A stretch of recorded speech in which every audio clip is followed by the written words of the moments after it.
everybody, this week we are doing a vlog styled video because we're baking, as you know, brownies, and I've just put the oven on. It's in degrees Fahrenheit because it's an American recipe, but it came out to be 148 degrees, so I put it just somewhere between 140 and 160 on there. And I've got my baking tray, which I've put some paper in, greaseproof paper in. These are meant to make 9 brownies. It says a 6" by 6" square tin, which that's pretty much that. And I've already measured out my ingredients. We've got 45 grams of whole wheat flour, 30 grams of unsweetened cocoa powder, 1/8 teaspoon of baking powder. Not quite sure how I'm going to do that one yet, but 1/8 teaspoon of baking powder, 1/8 teaspoon of salt, an egg, there is actually coconut oil in there, I don't think you can see it, but there is 14 grams of coconut oil melted and it is now cooling in there. And then there's 30 grams of Greek yogurt, and I've also got over here, which I poured out so now I can't really move, is 1/4 cup of pure maple syrup, but I've changed it to be agave, I don't know how you say it, to be this, which in the recipe says that you can change it for this. So that is 1/4 cup, or if you don't have cup sizes then 60 milliliters. And I also need 1/2 teaspoon of vanilla extract. So that is everything ready to start with the ingredients. I will also leave this recipe linked in the description so that you can see the recipe that I'm following. So I've got my mixing bowl ready, and the first thing, oh that's loud, and the first thing that we need to put in there is the flour, the cocoa powder, the baking powder and the salt. So we've got the flour here, so in that goes, then the cocoa powder, and now here comes the challenge of trying to measure out 1/8 teaspoon. Why can't I get the lid off? What the heck? What? Why is this so difficult to get a lid off?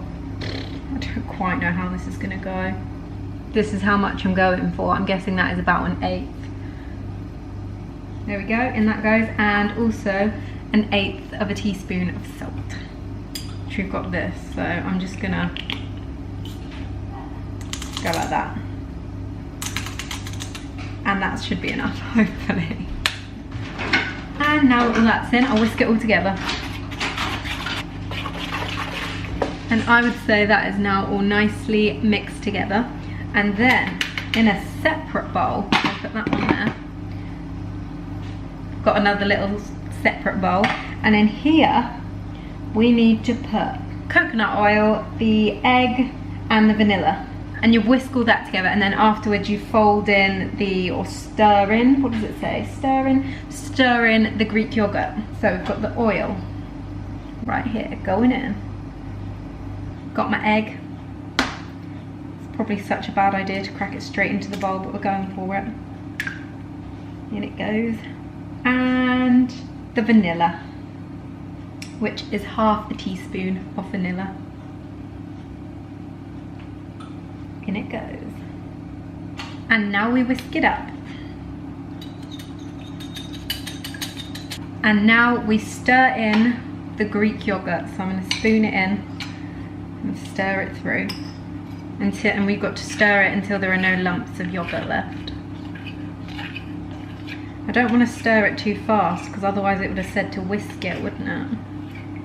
So that is now the yogurt incorporated. And now I've got to add the syrup to it, so either maple, honey or agave. I can't even say the one that I'm using. And again, you just stir that in.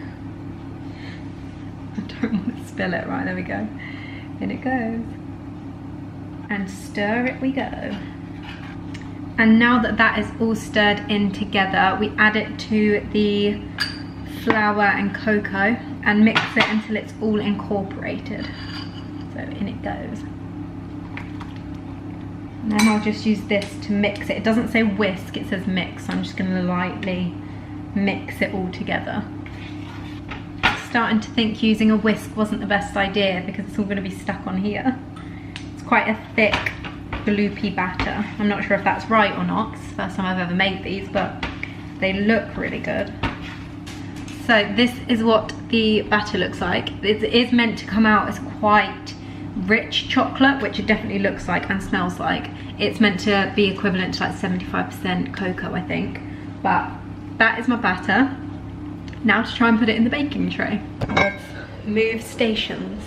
So in order to do this, I've got myself a spatula ready to scoop it in. So let's see how this goes.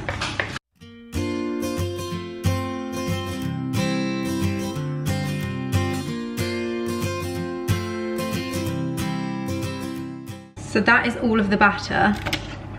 Doesn't really look like a lot, but we'll spread it out. I don't know how thick they're gonna be. It's such a gloopy mixture. It's just sticking to the paper, which I think is gonna be a problem when I try and get them out. So there is my brownie batter, ready to go in the oven. And if you watched my other brownie making video where I tried to make black bean brownies, you'll know that the batter tasted awful. So let's try this batter and see if it tastes any better.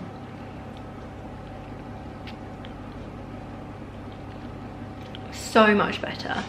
Oh my god, if a batter tastes, oh no, I put it on my teeth. No, it's so embarrassing.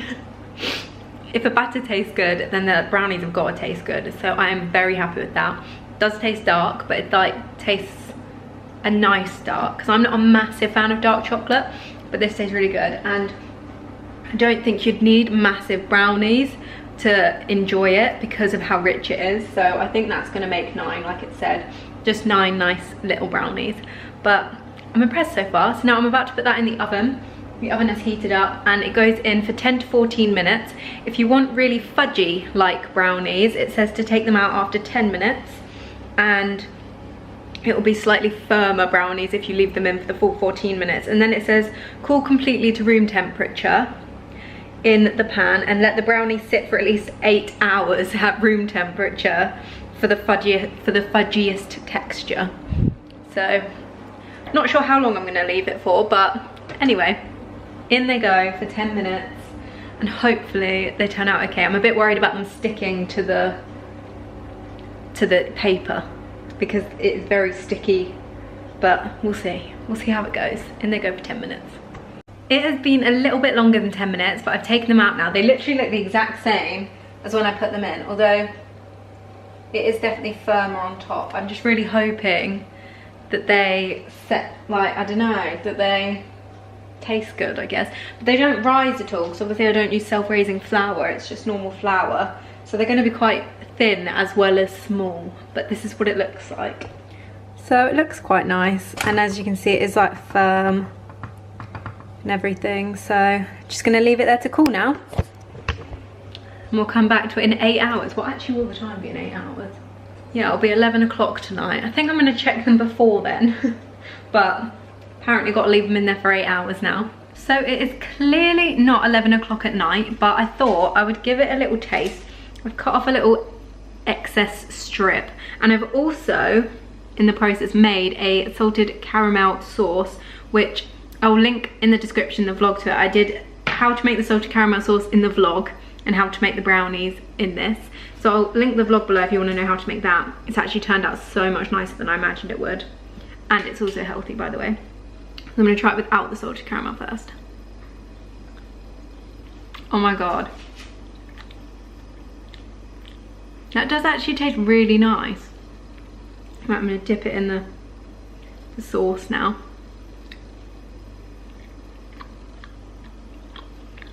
Mmm. Oh, that's so good. Mum, do you want to try some? I'll dip some of the salted caramel in.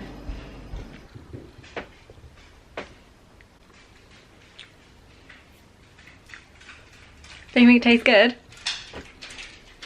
Definitely tastes better than that other stuff you made. I'm a big fan. But the brownies are very thin. Look at that.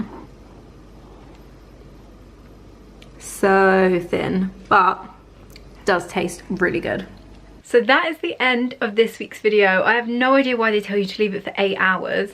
Literally, they taste amazing now. I don't know, maybe I've done something quite wrong because it's not very thick or something, but mine are fine to eat now. And also the salted caramel I've put in the fridge because it went quite warm when I blended it all up, so yeah. But as I said, a link will be in the description to the vlog where I made the salted caramel if you want to figure out how to make that, because it's so easy. It's just 3 ingredients and it's so like healthy, it's ridiculous.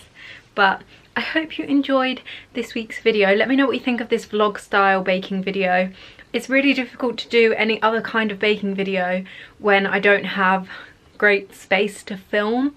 Like, there's just not really a setup that works. So I hope you enjoyed this sort of way. Let me know in the comments if you have any improvements or things you'd rather see, because of course I would love to know. And if you enjoyed this video, don't forget to give it a thumbs up to let me know. Don't forget to hit the subscribe button if you're new or you haven't subscribed yet. There's also the notification button next to the subscribe button, which means you'll be notified every time I upload. And there are links in the description to last week's video, my vlogging channel, and all of my social media if you want to check out any of those. And I will see you guys next week with another video. Bye!